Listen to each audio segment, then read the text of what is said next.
Bom dia, amores do sétimo ano. Vamos dar início, a mais uma semana de atividades remotas, tá certo? Nessa semana a tia gravou novamente um vídeo, tá?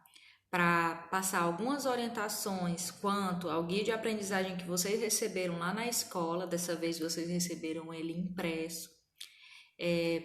Alguns alunos entraram em contato comigo porque estavam com algumas dificuldades de visualizar o guia. Então, se vocês estiverem com o mesmo problema, pode entrar em contato comigo no privado, que eu envio novamente, eu envio o guia de aprendizagem através do formato PDF, para aqueles alunos que receberam alguma página apagada, alguma coisa que não deu para ver direito, tá certo? Eu faço esse repasse para vocês também, tá? Antes da gente iniciar nossa aula de hoje, quero também chamar a atenção de vocês do sétimo ano para irem aqui no canal, assistirem o vídeo da semana passada sobre o Renascimento.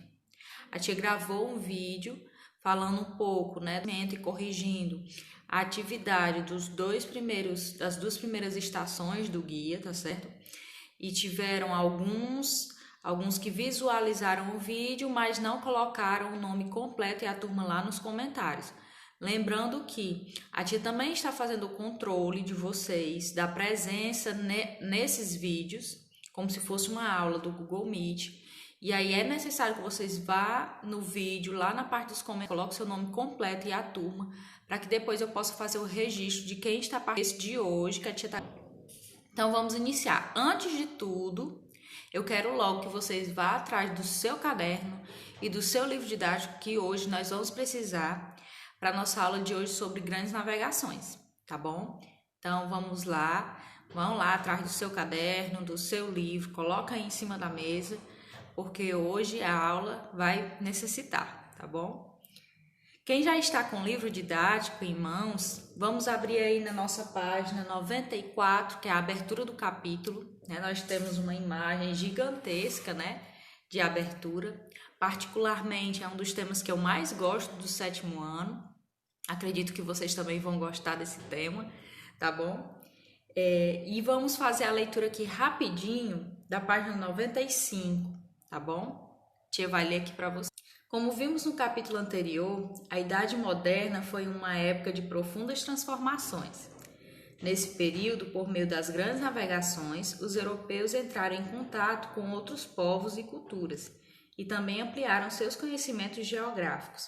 Observe as imagens dessas páginas e converse com os colegas sobre as questões a seguir. Sobre as questões a gente não vai comentar muito, Até porque senão o vídeo vai ficar muito longo e a gente ainda tem que explicar a parte do guia.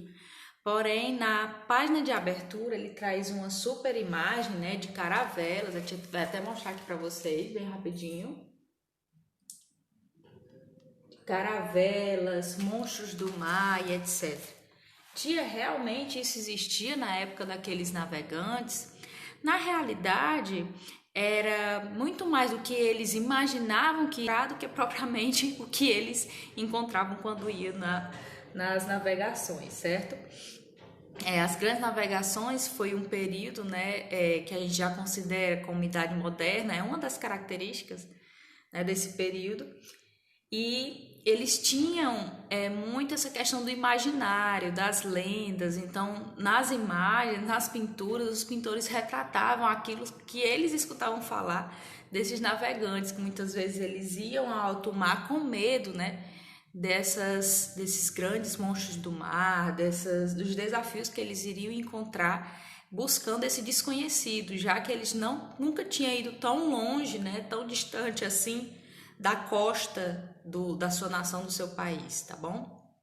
Então vamos iniciar, aqui para vocês o nosso guia, atualizar também aqui no vídeo.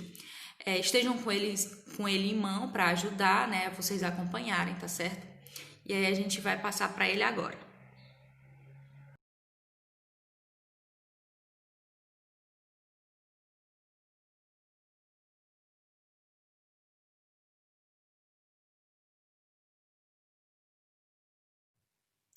Prontinho.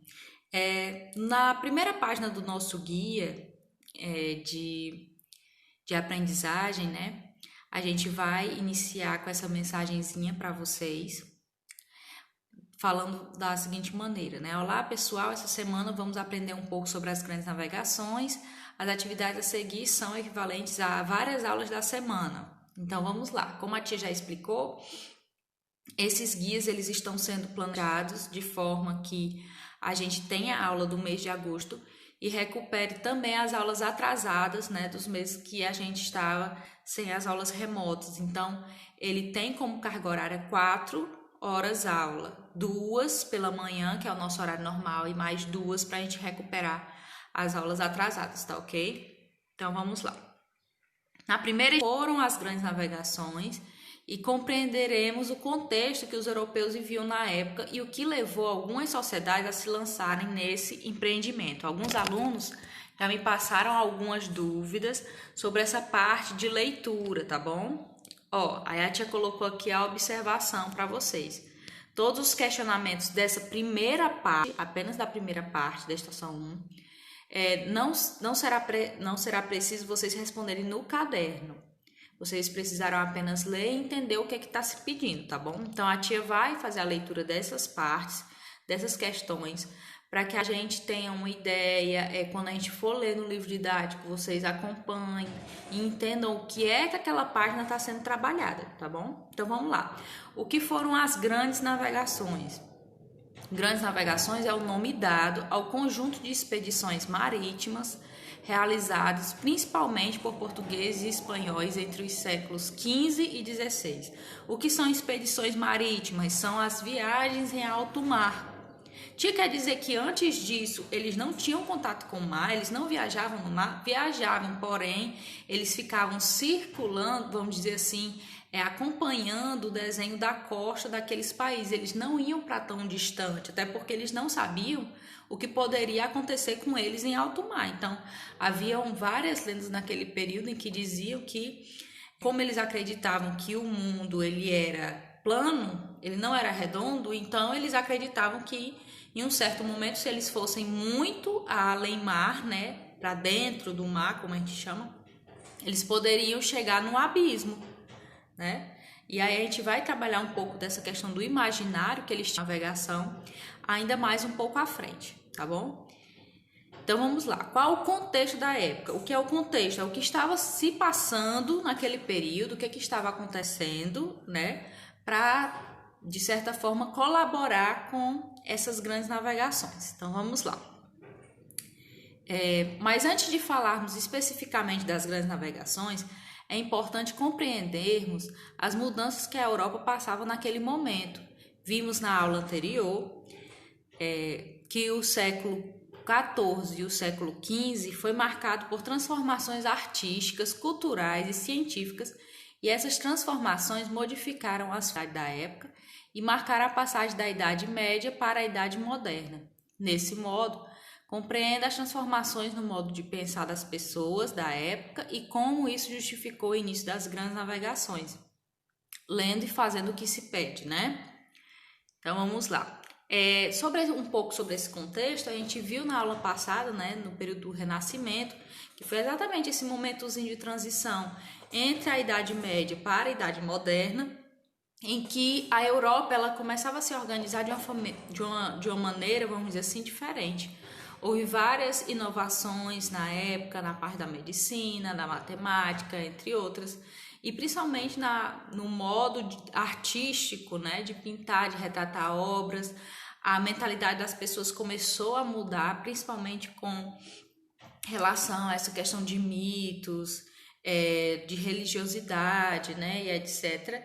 E aí foi dando, vamos dizer, a abertura para que essas novas invenções, inclusive, né, a busca de se alcançar caminhos mais distantes, da busca de alcançar novas terras, começar essa vontade, principalmente nesses navegantes, tá bom? Outra questão que também contribuiu foram os estudos na parte da astronomia, né, que a gente viu que eles começaram a fazer novas invenções também que ajudassem esses navegantes a melhor se localizarem, vamos dizer assim, em alto mar, tá?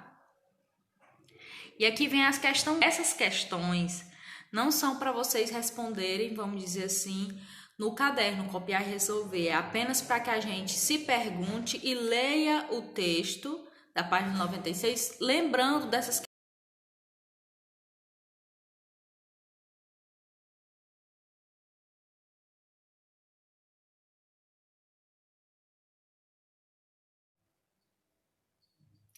Então vamos lá para as questões. O que era ser moderno? Será que ser moderno naquela época, lá no século XV, é a mesma coisa de ser moderno hoje em dia? O que é ser moderno para a gente? Em que sentido esse termo passou a ser usado na Europa no século XVI? Como esse termo começou a ser utilizado na Europa nesse período? Diferenciava algo, né? Alguém que era moderno e outra civilização, outro povo não ser moderno. Que impactos essa mudança de pensamento gerou nos europeus? O que aconteceu depois que eles começaram a ter essa mudança de pensamento, essa noção de modernidade? De que forma a dominação de povos nativos de outros continentes foi justificada? Com o passar do tempo, essas grandes navegações elas começaram a ter um destaque muito grande e começou, além de encontrar, vamos dizer assim, novos caminhos para se chegar aos antigos locais que eles buscavam produtos, eles também começaram a se aventurar mais e nessas aventuras começaram a encontrar novas nações, novas civilizações que antes eles simplesmente não conheciam, né? Porque não havia até então registro nenhum dessas civilizações, né? Então eles começaram a ir mais distante e descobrir novos territórios, certo? E qual foi, né, a justificativa para que esses povos europeus começassem a dominar essas civilizações que estavam sendo encontradas? Nós vamos ver tudo isso aqui na página 96 do seu livro. Então, vamos passar aí a página, tá bom? E aí vai ter essa partezinha no livro didático de vocês, o nascimento do mundo moderno, que vai falar sobre essa questão da modernidade, do que era ser moderno, né, na Europa no século XVI. E vem falando um pouco dessas mudanças, tá? A tia vai ler aqui só um trechinho para vocês do livro, acompanhem aí, tá? Então, o termo moderno é de origem latina e significa recentemente. A partir do século XVI, esse termo ele passou a ser usado na Europa como um meio de expressar uma ruptura com o passado medieval, considerando por alguns como atrasado, obscuro, intolerante e sem desenvolvimento intelectual, cultural ou técnico. Então, a modernidade ele vai tentar romper, né, com o passado que eles tiveram, né, do período da Idade Média. Então, ser moderno, vamos dizer assim, era algo que estava acontecendo recentemente, que estava acontecendo naquele momento da Europa, né, tentando abandonar esse passado atrasado, obscuro que eles. Então, atualmente sabemos que a Idade Média, né, foi do século V até o século XV, foi um período de grandes transformações na história da Europa. Além de inovações tecnológicas, nesse período aconteceram transformações culturais, como o fortalecimento do cristianismo. A Igreja Católica se tornou uma instituição poderosa e influenciou o modo de vida e a percepção de mundo dos europeus.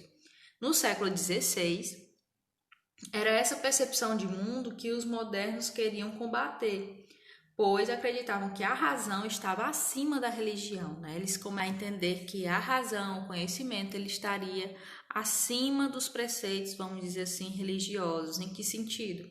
Que a religião ela não iria mais conseguir explicar tudo que acontecia no mundo sem a ciência, sem o conhecimento. Então era necessário a ciência e o conhecimento, ou seja, a razão, para explicar muitas coisas que estavam acontecendo naquele momento, explicar fenômenos, explicar questão de doenças e etc, tá? Então, vocês vão continuar, né, a leitura aí da página 96, para a gente concluir essa página, tá? E na continuação ele vai falar um pouco também dos impactos da modernidade das grandes navegações. O que foi que mudou com essa nova ideia de modernidade e com o avanço das grandes navegações, tá certo?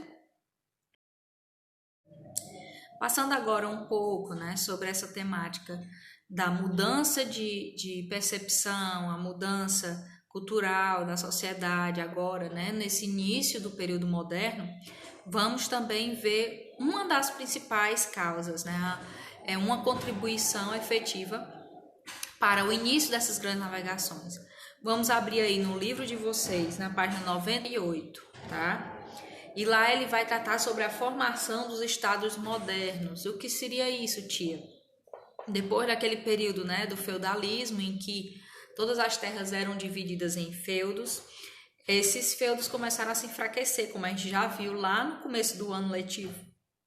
E aí, cada feudo começou a se tornar, vamos dizer assim, um grande polo. E aí, feudos maiores iam dominando outros feudos.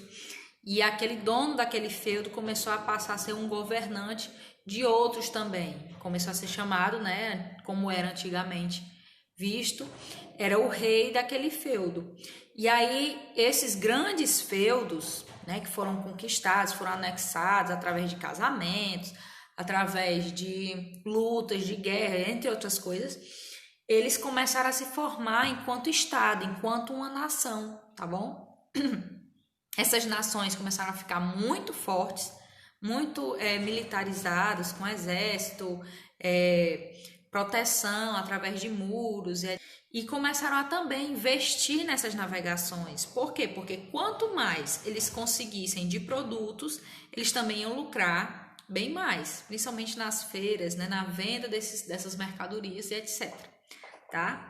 Então, querendo ou não, esse financiamento dessas nações, essa preocupação com as grandes navegações, uma das principais motivos era atrás, né, dessas mercadorias, e o outro também é que ainda naquela época se tinha muito a visão de que quanto mais terras você tivesse, mais poderosa aquela nação era, mais rica e etc. Tá bom? Então vamos lá aqui para as questões, né?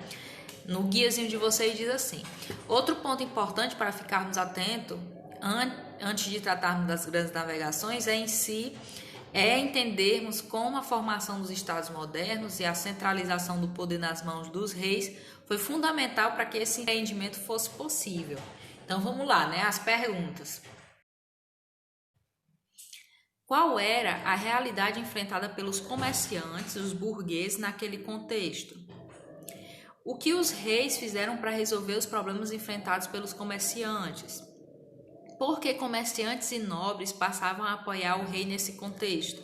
Porque se diz que os reis tiveram um papel fundamental para o empreendimento das grandes navegações. Então vamos lá. Lá na página 98, a gente tem a formação dos estados modernos e mais poder ao rei. Nessa parte, nesse tópico, no primeiro parágrafo, ele diz assim: os comerciantes apoiavam os reis, pois as mudanças promovidas por eles estimulavam as relações comerciais. Os nobres, apesar de se enfraquecerem com essas mudanças, também apoiavam os reis, pois mantinham muito privilégio, como a isenção do pagamento de impostos e o recebimento de pensões. Então, esses comerciantes, eles apoiavam os reis principalmente porque o rei, ele financiava essas viagens das grandes navegações. Então, como ele financiava, ele patrocinava essas viagens, para os comerciantes era positivo, porque eles sabiam que ia chegar mais e mais produtos para seus comércios, para que eles pudessem vender para a população, gerando também renda para eles. A outra pergunta, né, o que os reis fizeram para resolver os problemas enfrentados pelos comerciantes? Porque esses comerciantes tinham muito problemas quanto à questão das moedas, tá certo? Porque as moedas, né, eram várias moedas diferentes, então para eles controlarem essa questão de compra e venda era mais difícil.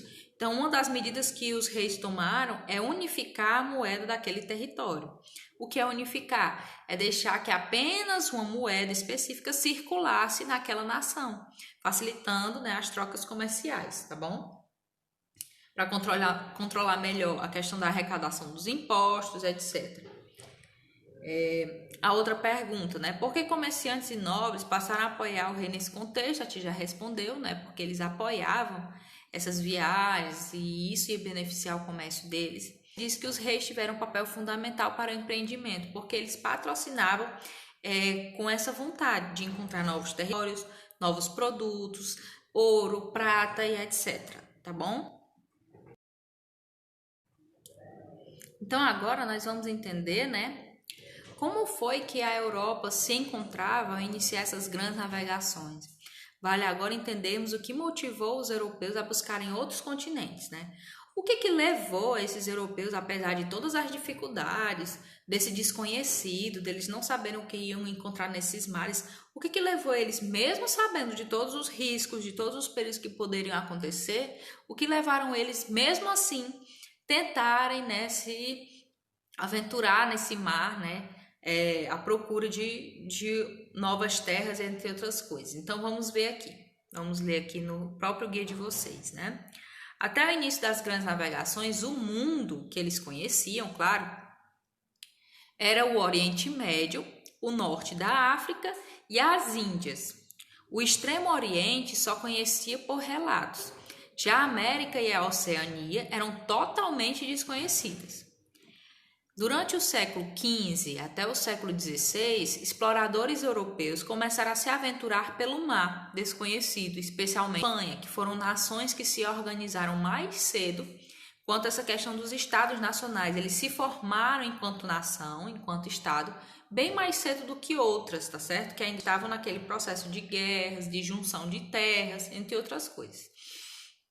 Os europeus se lançaram ao mar em busca de novos territórios, como a tia já falou, de especiarias e metais preciosos. Né, a gente pode, toda vez que vocês lembrarem de especiarias, lembre de algo especial. Para eles, naquela época, as especiarias eram os temperos, eram, né, produtos que não eram encontrados com facilidade naqueles territórios. E esses temperos, essas especiarias que eles traziam, eles utilizavam para temperar os alimentos, né, da época, para que se tornasse, tivesse um gosto mais agradável para eles. Na época não existia, como hoje a gente tem, formas de armazenar carne e alimentos. Então, muitas vezes, a carne que era abatida, né, a carne crua, ela ficava alguns dias e aí elas poderiam apodrecer. E mesmo assim, eles consumiam aquele alimento. E para disfarçar o mau gosto e o mau cheiro dessas comidas, eles utilizavam essas especiarias, né? A pimenta, o cravo, a canela, o açafrão, gengibre, entre outras, para disfarçar esses gostos. E aí, essas especiarias, algumas delas não eram encontradas na Europa, eles tinham que buscar em outras nações. Por isso que elas eram tão especiais e por isso que eles iam à busca delas, mesmo em outros, tá? Além das especiarias, também tem os metais preciosos, que naquela época, né, já era motivo suficiente para que eles fossem atrás de novas terras, né? A procura de ouro, tá? Até o início do século XV, o comércio de especiarias na Europa era quase todo feito por mercadores árabes e italianos. Então, eles não queriam apenas ir à busca dessas especiarias, eles queriam baratear também o valor delas, porque como eram os árabes que traziam, né, através de transporte por terra, tanto árabes como italianos, essas mercadorias, essas especiarias chegavam à Europa com um preço enorme. Então, o que eles queriam? Eles queriam ir buscar, vamos dizer assim, de maneiras próprias, né, essas especiarias para que elas tivessem um custo menor e eles pudessem também lucrar com esse comércio, tá? Os europeus desenvolveram uma tecnologia de navegação que permitiu a realização de grandes viagens marítimas. No entanto, os meados eram muitos, né? Os medos que eles tinham naquela época do mar eram grandiosos. Então, vamos aqui na página 97 tentar identificar, né, algumas histórias, alguns deles. E aí, na página 97, essa página aqui, vocês têm, né, alguns relatos, o medo do desconhecido, que depois vocês vão fazer a leitura. A tia trouxe também algumas imagens para a gente estar vendo. Algumas representações da época, tá? E aí aqui eu vou ler bem um trechinho para a gente ter uma ideia, né? Onde fala assim, o medo do desconhecido. Na época das grandes navegações, os europeus tiveram de enfrentar muitos perigos nos mares, mas nada era tão assustador como medo do desconhecido. Eles acreditavam que os oceanos eram habitados por peixes gigantes, dragões e muitos outros monstros e temiam ser devorados por esses seres imaginários, como a tia trouxe aqui nessa imagem, né? Então eles achavam não conhecer que os mares eles estavam cheios de perigos, certo? Aqui na imagem, como a tia retratou aqui, ó, vocês veem que a ideia que eles tinham na época, né, era que o mundo fosse plano. Então, se o mundo é plano, em algum momento, se eu for muito distante da costa da minha nação, eu vou acabar chegando em um abismo. Eu posso ser devorado por dragões, eu posso, né, encontrar monstros marinhos, sereias e etc. Muito dessas lendas, né, vêm desse período do século XVI e desse medo do desconhecido que eles tinham na época, exatamente por não terem avançado, vamos dizer assim, ao mar, tá? E passando essa parte do medo do desconhecido, aqui a gente tem um mapa, que também tem no livro de vocês, mostrando como é que foi, vamos dizer assim, as primeiras viagens, né? Quem foram os primeiros navegantes que se debruçaram ao mar, atrás dessas especiarias, desses metais preciosos e desses novos territórios, tá? E aqui a gente tem várias viagens, cada linha dessa colorida é a viagem de um navegador, vamos dizer assim, famoso, né, de nações diferentes. Então aqui, ó, de vermelho a gente tem a viagem do Bartolomeu Dias, né, de Portugal. Uma das primeiras viagens que ele fez, né, ele fez contornando a África, sempre perto, próximo da costa, né, indo até Calcutá. De laranja nós temos o Vasco da Gama, que também era de Portugal, certo? E aí o Vasco da Gama ele já se aventura, mas quase chega próximo, né, da América do Sul, e aí contorna a África novamente até chegar às Índias. Temos também o famosíssimo, né, Pedro Álvares Cabral, onde ele sai também de Portugal, e aí ele vai um pouco mais distante do que o Vasco da Gama e acaba chegando na América, mais precisamente aqui no Brasil, certo? E aí depois disso ele vai contornar também a África e vai até a Índia, tá? Além deles, nós temos também alguns destaques da Espanha, como Cristóvão Colombo, e de quem chega, né, a alguns países da América, na parte da América Central. Tem também o Fernão de Magalhães, que foi o primeiro a contornar, vamos dizer assim, o mundo, né, na época. Ele sai da Espanha, a América, contorna a América, sai lá do outro lado, ó, estão vendo? Lá nas Filipinas, contorna, chegando à África e retornando novamente para a Espanha, tá bom?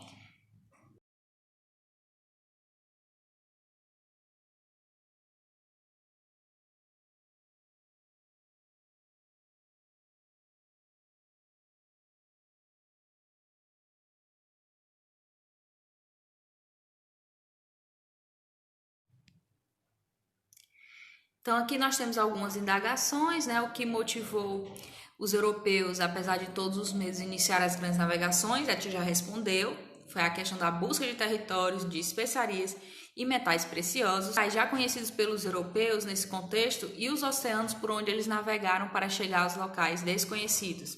A gente viu ali no mapa acima que eles, alguns, né, como o Fernão Dias, conseguiu contornar o mundo, passando por vários oceanos, Oceano Atlântico, Oceano Pacífico, etc.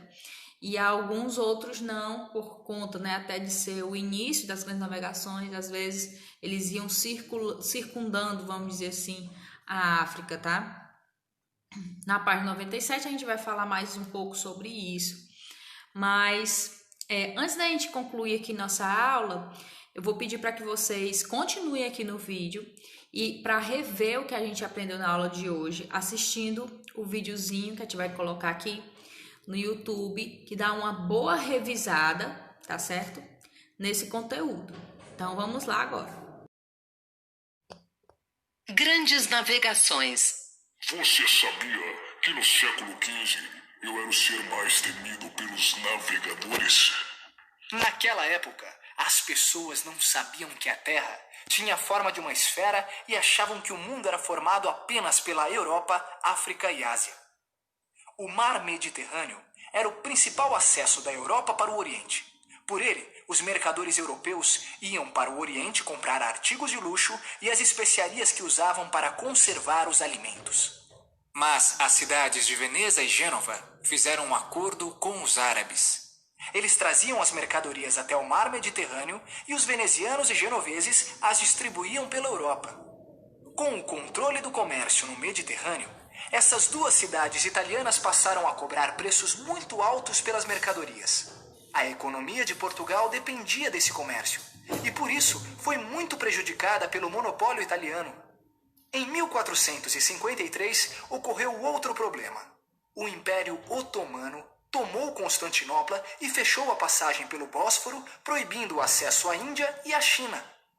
Diante desta situação, os portugueses precisavam encontrar uma rota alternativa para o Oriente, que não passasse pelo Mediterrâneo. Portugal é o ponto mais ocidental da Europa.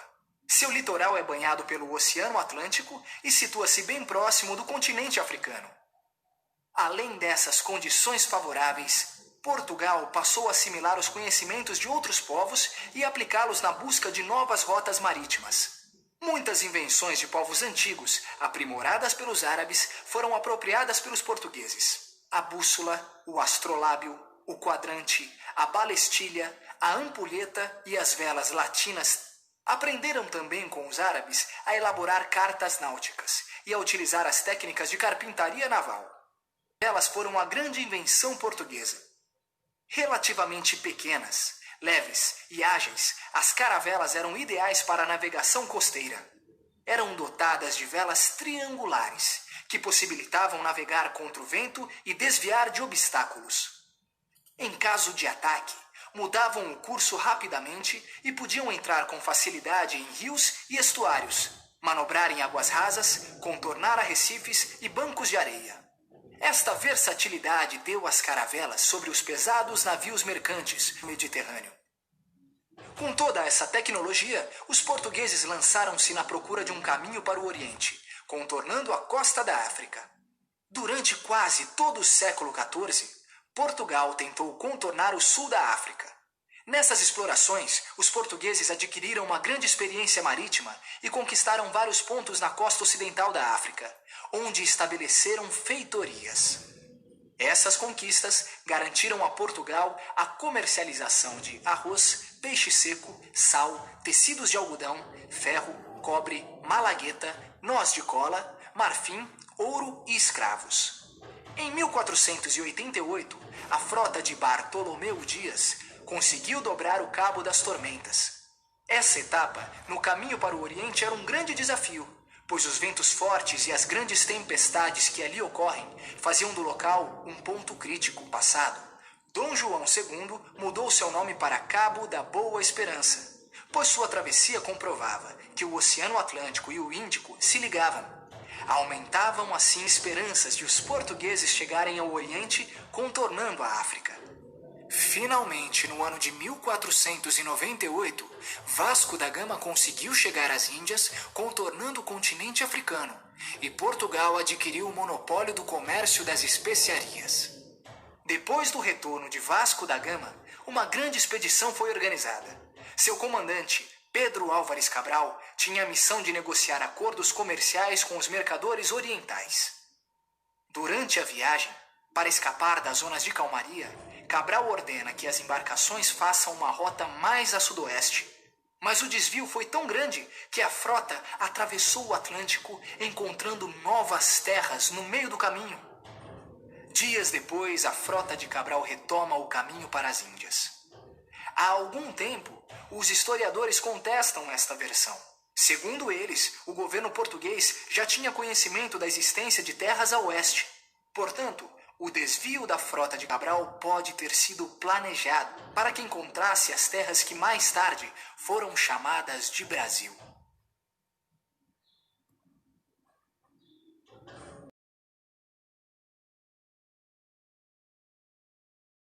Voltando agora do vídeo, nós vamos para a nossa estação, a segunda estação, onde nós vamos ter o nosso exercício do dia. Para isso, para responder as questões do exercício, vai ser necessário que vocês assistam esse outro vídeo aqui, ó, que a tia colocou, tá? o link lá no nosso grupo de estudos do 7º ano. Vocês vão assistir e depois vão tentar resolver essas questões no caderno, tá? Quais são as questões? Questões da 1 até a 5, apenas resolver. E o vamos exercitar lá na página 108 do livro de História. Só as questões 1, 2 e 3. O vamos exercitar eu peço para que vocês copiem e resolvam no caderno, tá certo? Assim, finalizamos o nosso estudo dessa semana sobre as grandes navegações. Espero que vocês tenham gostado da aula de hoje, gostado do vídeo que a tia preparou para vocês. E não esqueçam, né, de colocarem o nome completo de vocês aqui nos comentários do YouTube com a turma, para a tia poder fazer o controle de presença de cada um de vocês, tá? Espero que vocês tenham uma ótima semana. Na aula que vem, na aula 4, né, a 4ª semana do mês de agosto, nós temos uma revisão de conteúdos que vocês viram até agora, do começo do mês até hoje, tá? Nós vamos continuar, né, com essa temática sobre grandes navegações, porque tem alguns temas que ainda não foram trabalhados.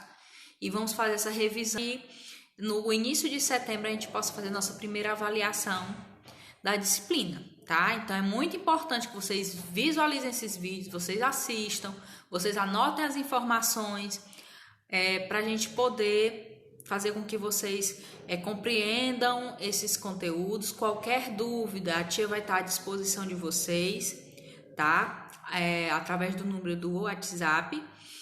Peço para que essa atividade da 3ª semana vocês podem resolver na folha do caderno, destaca a folha e manda no envelope junto com o seu guia de aprendizagem para a escola.